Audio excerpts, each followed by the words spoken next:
What is going on, you guys? Saya here with another Fire Emblem Heroes video. Let me just very quickly share my screen here. Today we're going to be talking about team building, and the setup's changed just a little bit today. So I'm not using my phone, I'm actually using my laptop because I thought it would be better for you guys to actually see how I go about team building. And today I'm going to be showing you a team that I'll be using moving forward. So to start, I think the best thing is to talk about just the philosophy of team building, specifically for arena duels.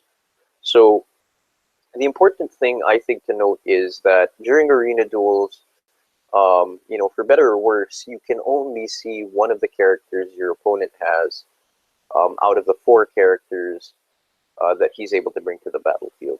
So really what you want to do and what best practices are is to have characters or heroes with several different types of threats.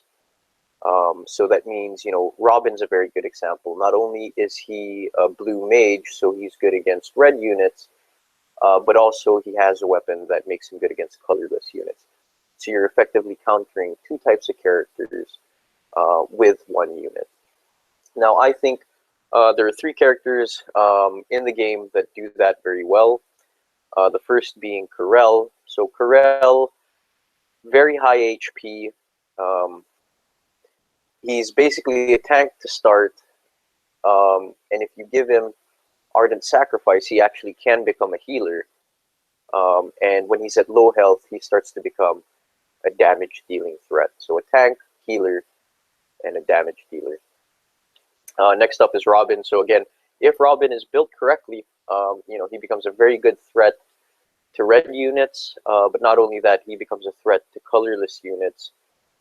And again, if you build him right, I think he becomes a very good threat against Kagero even, who naturally has an affinity against infantry units.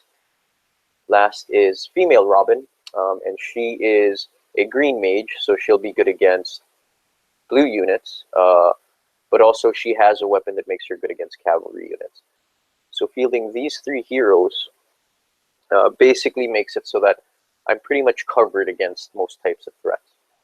Now, you may be wondering why I'm only fielding three heroes. So second point to the philosophy of team building is if you're trying to get the highest score in arena duels, you want to build a core team of three heroes and leave that fourth hero slot open in order to put in the bonus hero for that arena duel season. So those heroes change every season, but you need them in order to get the most points. And, getting the most points obviously gets you the most feathers. So let's jump right into it, guys. So let's start with Corel. So like I said, Corel has high HP, decent attack, good speed, and especially if you can get him at a plus speed as a plus speed unit. So I actually have him as plus speed minus resistance. He's got okay defense, pretty decent, and low resistance. So you're not going to want him to tank damage against magic users. You want him to be a body blocker to physical damage from green and red units. Hector, I'm looking at you.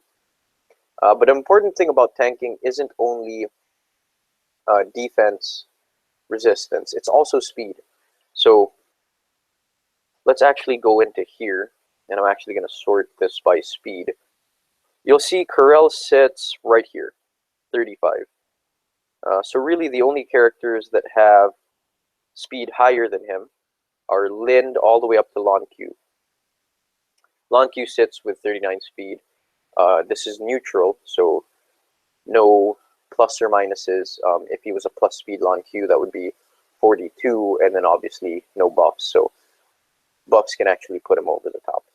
But sitting where he is, he's not a double attack threat to my Corel, so you need to have at least 5 speed or more to double attack another unit. So that's actually a good thing. At least neutral, in terms of neutral advantages, Corel is not going to get double attack. Also important is his very high HP, so not a lot of these people are going to have the ability to knock him out with just one hit. Corel is going to take the Wadao Plus, which he has by default, and that'll give him plus 10 damage to when his special triggers. So he's a relatively fast unit. He's going to be double hitting a lot, especially if his teammates bring more speed to his loadout. So you're going to want to have that every time a special triggers. Like I said, he's going to get Ardent Sacrifice. That's going to make him a healer, if need be, for my other two units. And then he's going to get Moonbow. So the question becomes, why Moonbow? Doesn't he come with Reprisal? Well, the reason why he's getting Moonbow is pretty simple to me. Even today I have challenges with going against Tiki. So Tiki is a beast unit. She deals magic damage. She's going to be a very, very high threat for Corel, who has that low resistance. So if I go into the specials really quick, you'll see here that Reprisal, although only at a, actually let me do it through cooldowns, that'll be easier. Reprisal has a 2-second cooldown, grants bonus damage to damage dealt equal to 30% of damage suffered.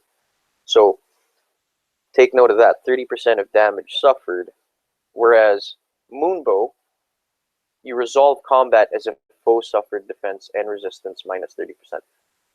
So your foe's defense or resistance gets decreased by 30% during combat.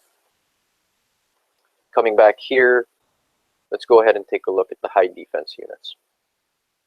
Drog is going to be a high defense unit. But like I said, Tiki, not Tiki Young, but adult Tiki, 35 defense. And I mean, she just packs a punch with 35 attack and magic damage. So if you do the math, in order for Moonbow, and let me see here, let me just double check. So Moonbow is going to take shave 35% off of her health. It's 35 times 0.3. That's going to add an additional 10.5 damage. In order for do the same, and again, Reprisal here is 30% of damage suffered, you basically have to take 35 damage. Now, Corel's neutral health is 47. That means I have to be at 12 health or less to deal as much damage to Tiki as I would if I had Moonbow. I'm not worried about the double attack here. You know, even with a Corel that has minus speed, he's going to be double attacking Tiki.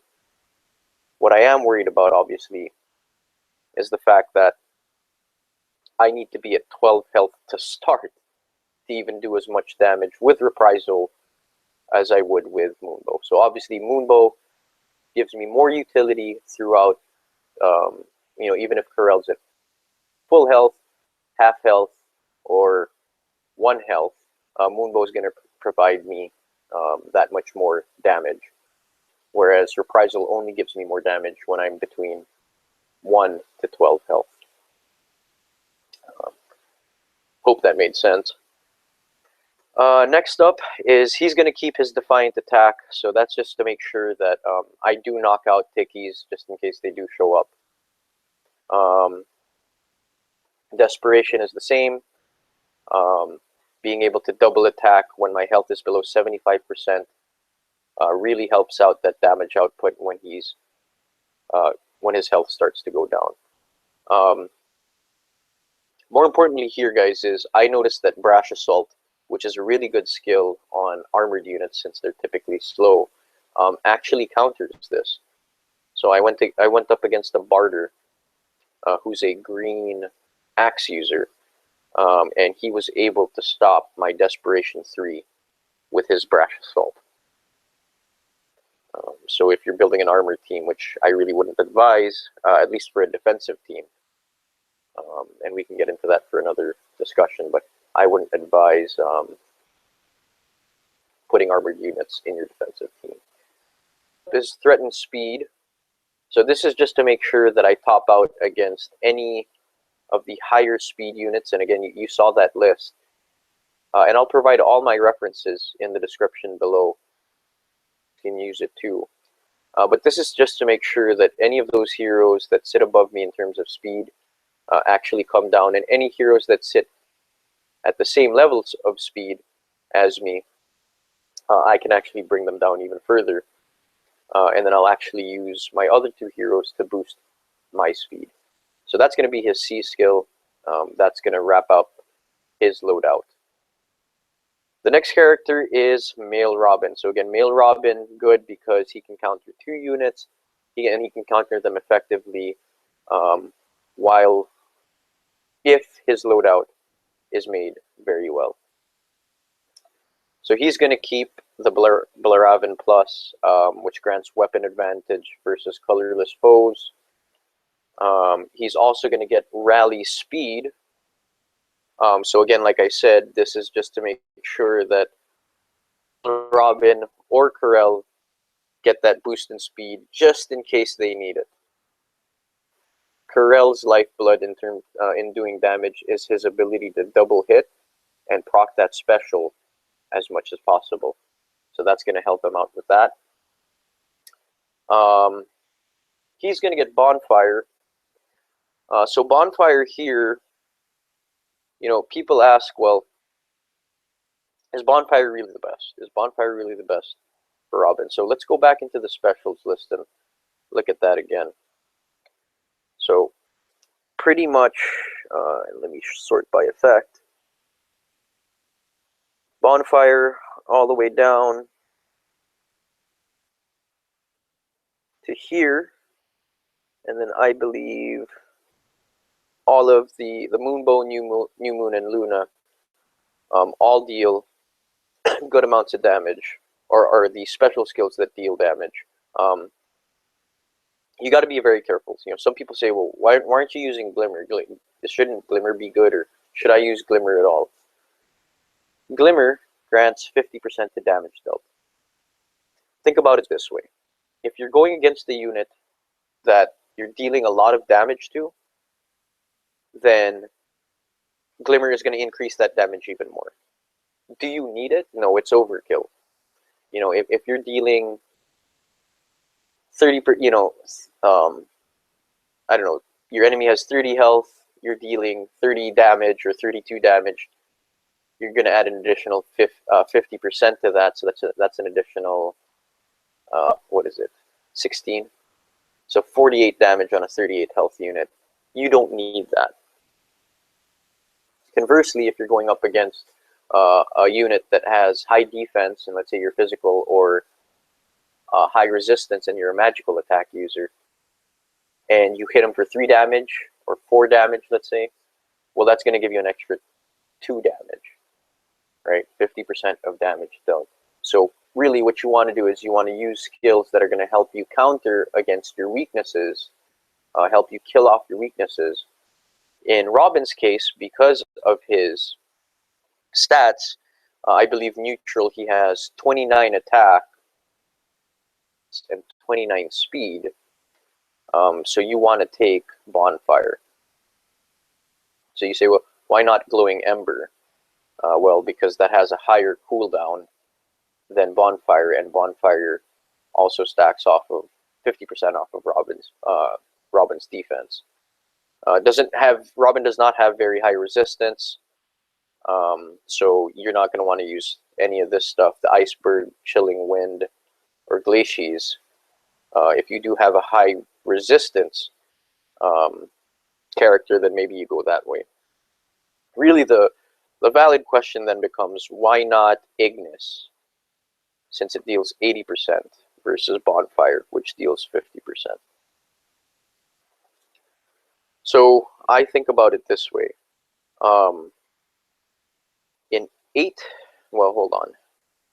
In 12 turns, 8, 16, 24. Well, are you even going to reach 12 turns? I just like to think that I want to deal as much damage as possible, as fast as possible. So, you know, at the end of 6 turns, I'd have gotten off Ignis once for 80% of damage, for 80% of my defense. I would have gotten Bonfire off twice. So that does make a bit of a difference there. And I don't think rounds are going to go anything, or your unit's going to take any more damage than 4 rounds. I mean, unless you have a healer on your team.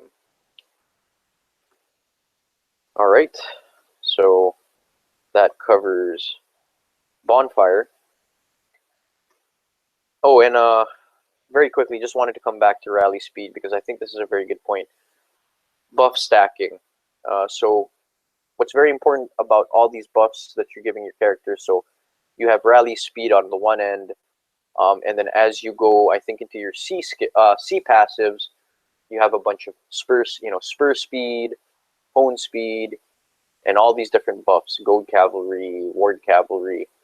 So which buff stacks and which buffs don't stack? Well, on this Reddit article, I think it's displayed very well, and it's explained very clearly.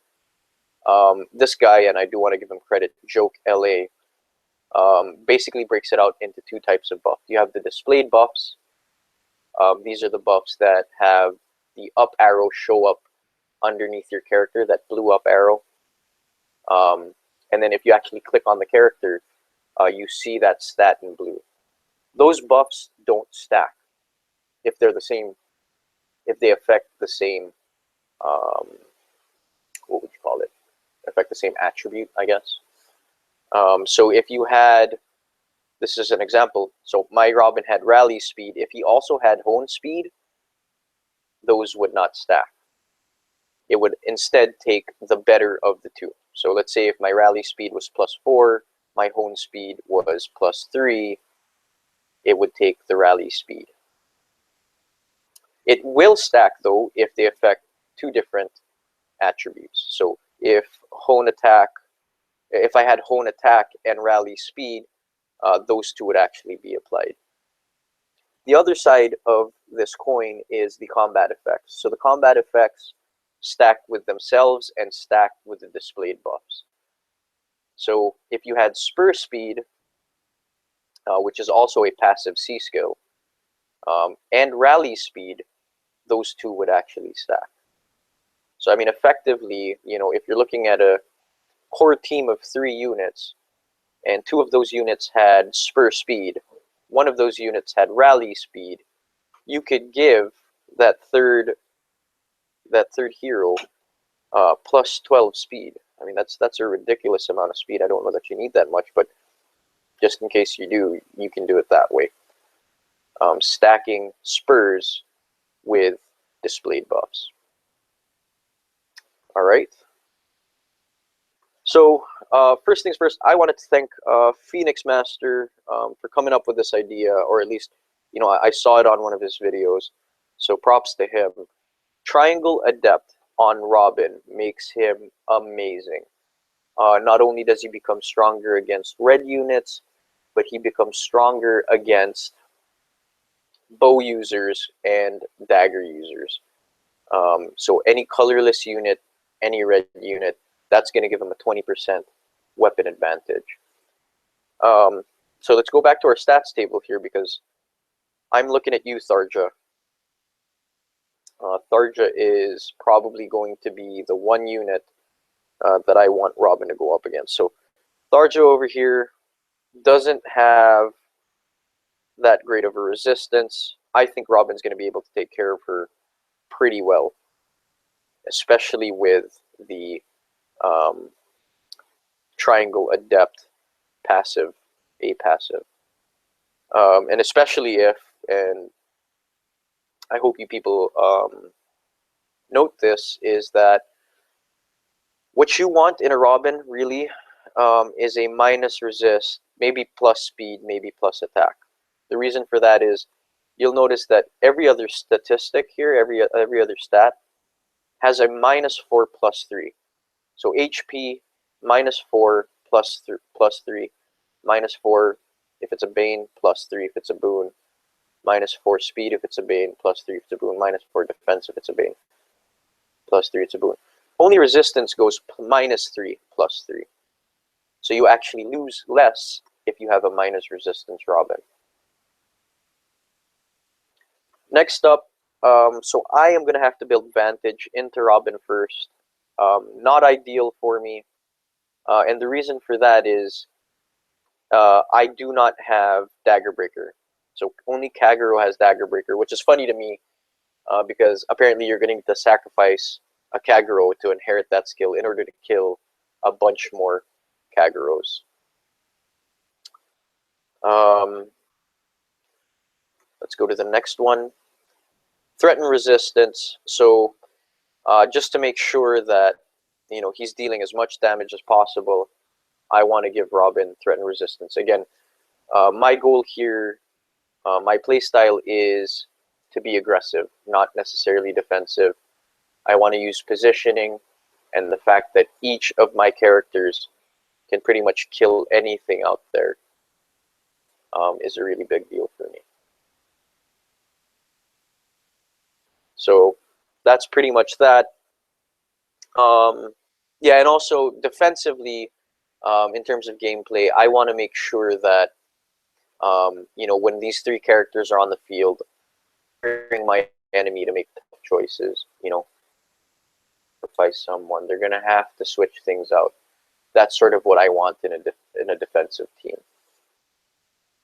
Another quick tip here, guys. So I think this is a very good skill to use, is choosing the optimal heroes to sacrifice in order to inherit those skills.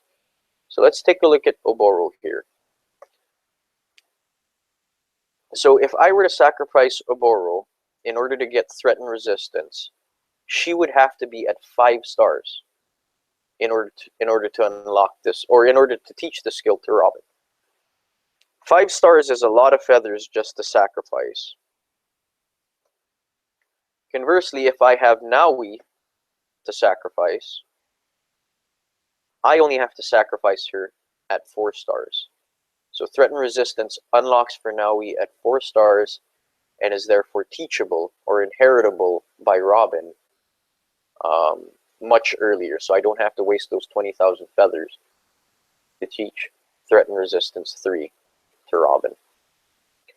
Next up is female Robin. So she doesn't come with any individual values, or IVs as people call them, because she is a Grand Hero Battle reward. So she'll only come as neutral stats. The reason why I like her, or all of these units really, is, again, I'm using my positioning in my playstyle to make sure that I'm well defended. So this resistance, it's a low resistance team. I know I'm gonna get, I'm gonna have a bit of trouble if I go against a magic user team. But I think that with proper positioning and spreading out these characters properly, I'll be able to split them up quite well. And again, each of these units alone are a very great threat. She's going to get Gronwolf Plus, so she's going to be effective since she's a green tome user or magic damage dealer. She's going to be effective against blue units, but also because of her weapon, she's going to be effective against cavalry units. So when you see those cavalry teams, the Olwens, the Reinhardts, those units are going to go down really fast. I think Gunther pretty much goes down really fast. I think the only one that can survive is what's his name? What is his name?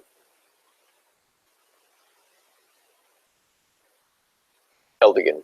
Yeah, Eldigan, Stahl, I think, will probably survive. But yeah, you typically see an Eldigan in a cavalry team.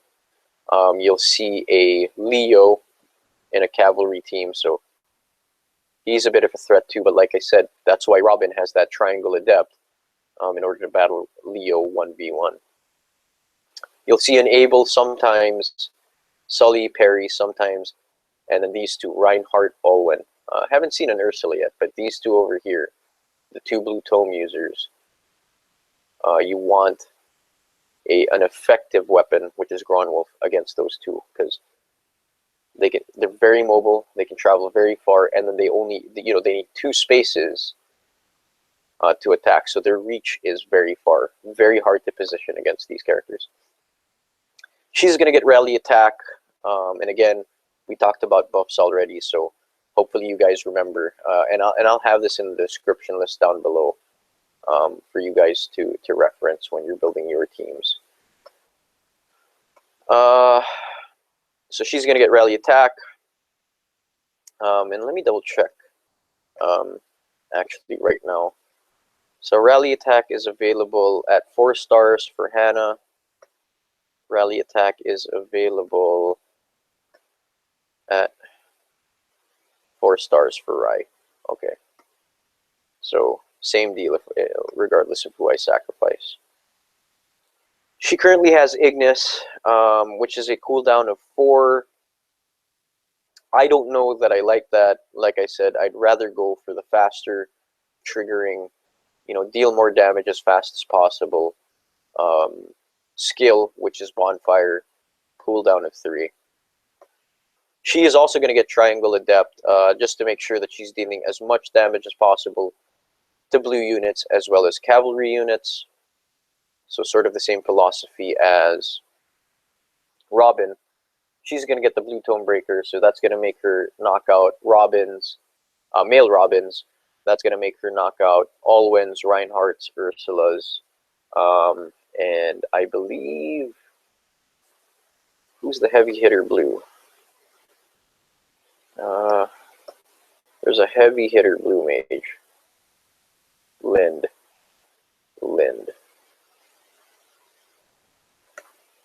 Alright, so that's what Blue Tome Breaker is for. That's going to be her B passive skill. And then lastly, again, about that buff stacking guide, I'm going to give her Spur Speed. So Spur Speed is not as good as Hone Speed, simply because I have to make sure that female Robin is beside my other hero, whichever hero I want to give the buff to, at the point of combat. If it was Hone Speed, the other hero would get it at the start of each turn. So regardless if it's the player turn or enemy turn, as long as Robin's beside that character, female Robin's beside that character to start with Hone Speed, that character can then take off during the round and still have that buff. In this one, during combat, I'm forced to have Robin beside that character. So a bit more positioning, a bit more strategy. But that's fine because at least it stacks with male Robin's Raly Speed. Okay. And then finally, just a few things here is just, skill, the skill list from FE Heroes Wiki. And again, I'll have all this stuff available for you. So here are the weapons. If you guys want to choose weapons, the assists, the specials, which we've gone through, and the passives. But yeah, so I hope that's helped you guys. Please hit that like and subscribe button if you like my content. And look out for my next video because I'm actually serious about building this team. So my next video will actually be me building this team out. But until next time, this has been Saya, signing out.